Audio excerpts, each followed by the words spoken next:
Beritakanlah firman, siap sedialah baik atau tidak baik waktunya. Shalom, puji Tuhan, berkat dan kemurahan Tuhan saja, sehingga kita boleh hadir ada lagi dalam renungan harian di hari ini.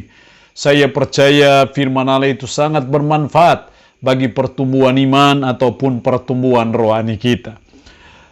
Renungan firman Allah di hari ini saya ambil dari Yosua pasal 1 ayat 1 sampai dengan ayatnya yang ke-9.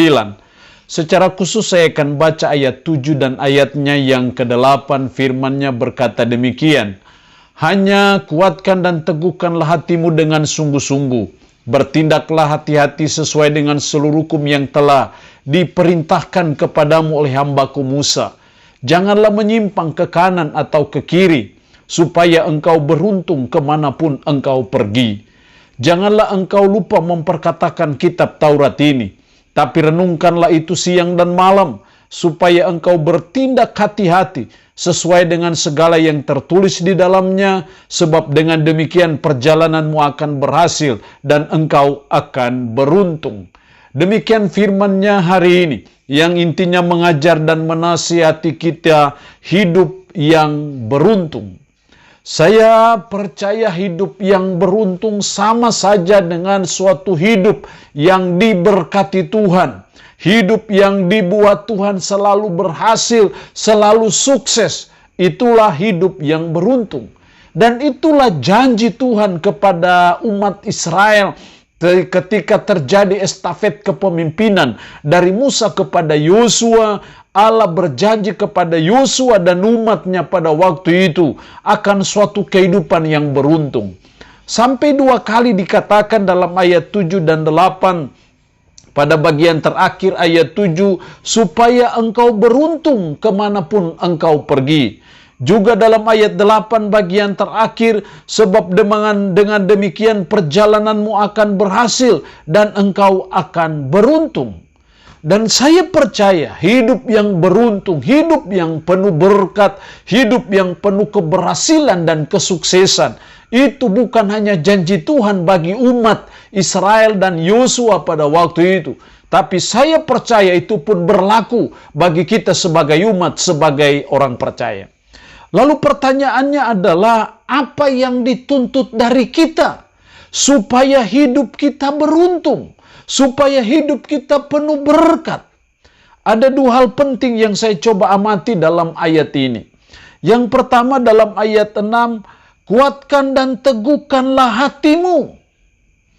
Juga penulis menjelaskannya dalam ayat 7, hanya kuatkan dan teguhkanlah hatimu dengan sungguh-sungguh. Juga kalimat yang sama dalam ayat 9, bukankah telah kuperintahkan kepadamu, kuatkan dan teguhkanlah hatimu. Jangan kecut dan jangan tawar hati. Dengan kata lain, hal yang pertama yang dituntut Tuhan kepada Yosua sebagai pemimpin umat pada waktu itu, dan juga terhadap umat Israel pada waktu itu, adalah komitmen untuk mempercayai pertolongan Tuhan. Makanya disuruh kuatkan dan teguhkan hatimu. Meskipun mereka akan mengalami masa-masa yang sukar. Nanti dalam pasal selanjutnya akan menyeberangi sungai Yordan. Nanti akan menghadapi tembok Yeriko. Nanti akan menghadapi banyak musuh-musuh dalam perjalanan mereka menuju ke tanah Kanaan. Karena itu Allah menuntut komitmen untuk mempercayai pertolongan Tuhan. Jangan pernah kecut hati, jangan pernah tawar hati dengan apa yang namanya sungai Yordan, apa yang namanya tembok Yeriko, apa yang namanya musuh-musuhnya, bangsa-bangsanya. Kuatkan dan teguhkan hatimu. Dengan kata lain, Allah menuntut kepada Yosua punya komitmen, punya tekad untuk terus mempercayai pertolongan Tuhan di masa yang sukar sesukar-sukar apapun. Di masa yang sulit sesulit-sulit apapun. Tetap percaya pertolongan Tuhan. Bahwa masih ada mujizat. Makanya ketika melewati sungai Yordan, kuatkan teguhkan hatimu. Artinya bahwa untuk mencapai suatu kehidupan yang beruntung, lain kali harus melewati sungai Yordan, harus melewati tembok Yeriko, harus melewati bangsa-bangsa yang berusaha menghalau mereka. Tapi Tuhan berjanji suatu kehidupan yang beruntung, tanah Kanaan yang berlimpah susu dan madu. Yang penting komitmen untuk mempercayai pertolongan Tuhan, komitmen untuk tetap percaya Tuhan dalam masa yang sukar sesukar apapun.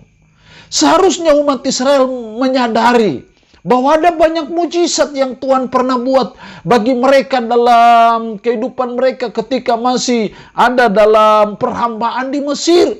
Ketika mereka keluar dari Mesir, itu menjadi pengalaman rohani dalam perjalanan hidup mereka yang harusnya membuat mereka tetap teguh dalam model apapun, dalam situasi apapun, dalam segala musim kehidupan apapun. Tetap mempercayai pertolongan Tuhan. Maka saya percaya hidup yang beruntung itu akan menjadi bagian dalam kehidupan Yosua, termasuk umat Israel pada waktu itu. Dan saya percaya termasuk untuk saudara dan saya juga. Jadi mari kita tetap punya komitmen dalam situasi sulit dan sukar apapun. Kita tetap percaya pertolongan Tuhan. Kita tetap percaya bahwa masih ada mujizat Tuhan dalam hidup kita. Yang kedua yang dituntut Tuhan bagi kita untuk supaya kita punya hidup yang beruntung, hidup yang penuh berkat itu.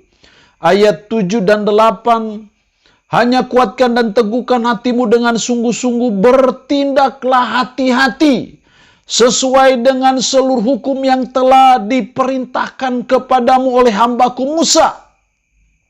Jadi di situ disuruh bertindak hati-hati. Terus janganlah menyimpang ke kanan atau ke kiri, supaya engkau beruntung kemanapun engkau pergi. Diulang lagi dalam ayat 8, janganlah engkau lupa memperkatakan kitab Taurat ini, tapi renungkanlah itu siang dan malam. Untuk apa memperkatakan, merenungkan Taurat itu siang dan malam?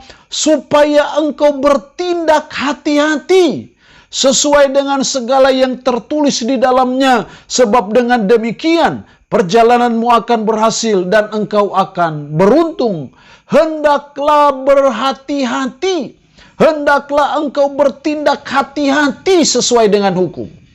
Di sini kita melihat hal yang kedua yang dituntut dari kita supaya hidup kita beruntung adalah komitmen untuk taat kepada firman. Bertindak hati-hati, jangan sampai ada hidup kita yang menyimpang dari ke kanan ataupun ke kiri. Kita bertindak hati-hati, jangan sampai ada keputusan kita, ada tindakan kita yang tidak sesuai dengan firman. Karena ketika kita melanggar firman, pasti akan ada konsekuensinya, pasti ada hukumannya, yang akhirnya membuat hidup kita tidak beruntung. Jadi mari kita belajar supaya hidup kita beruntung. Seperti janji Allah kepada Yosua dan umat pada waktu itu. Kita harus komitmen untuk taat kepada firman. Kita harus punya komitmen untuk tidak menyimpang dari ke kanan ataupun ke kiri. Kita harus punya komitmen untuk saya mau berpegang kepada firman. Saya mau mentaati firman itu dalam hidup saya, maka saya percaya hidup yang beruntung itu bukan hanya sekedar isapan jempol belaka. Tapi saya percaya itu akan menjadi real dan kenyataan dalam hidup saudara dan saya. Karena kita punya komitmen untuk taat kepada firman Tuhan. Jangan hanya komitmen untuk merenungkan firman. Jangan hanya ada komitmen untuk mempelajari firman. Tapi kita juga harus punya komitmen untuk melakukan firman, taat kepada firman, tidak menyimpang ke kanan ataupun ke kiri. Maka saya percaya hidup yang beruntung itu menjadi bagian dalam kehidupan kita. Allah yang punya firman ini memberkati kita dengan firman-Nya di hari ini. Amin. Mari kita berdoa. Puji syukur untuk firman-Mu hari ini yang mengajar dan menasihati kami hidup yang beruntung. Supaya kami hidup beruntung, hidup penuh berkat. Tolonglah kami supaya kami punya komitmen untuk mempercayai pertolongan Tuhan. Dalam masa yang sukar, sesukar-sukar apapun, masa yang sulit, sesulit apapun, kami harus tetap percaya akan pertolongan Tuhan, mujizat Tuhan dalam hidup kami. Dan tolong kami supaya kami punya komitmen untuk taat kepada firman, tidak menyimpang ke kanan ataupun ke kiri, maka hidup yang beruntung itu menjadi bagian dalam hidup kami. Hamba mohon berkat-Mu bagi umat-Mu yang mendengarkan renungan harian di hari ini. Yang sakit hamba berdoa dalam nama Yesus, Tuhan lawat, Tuhan jamah, Tuhan sembuhkan dari sakit penyakit yang diderita. Terpuji-pujilah nama-Mu Tuhan. Dalam nama Tuhan Yesus Kristus kami berdoa. Amin. Shalom. Tuhan Yesus memberkati kita dengan firman-Nya di hari ini.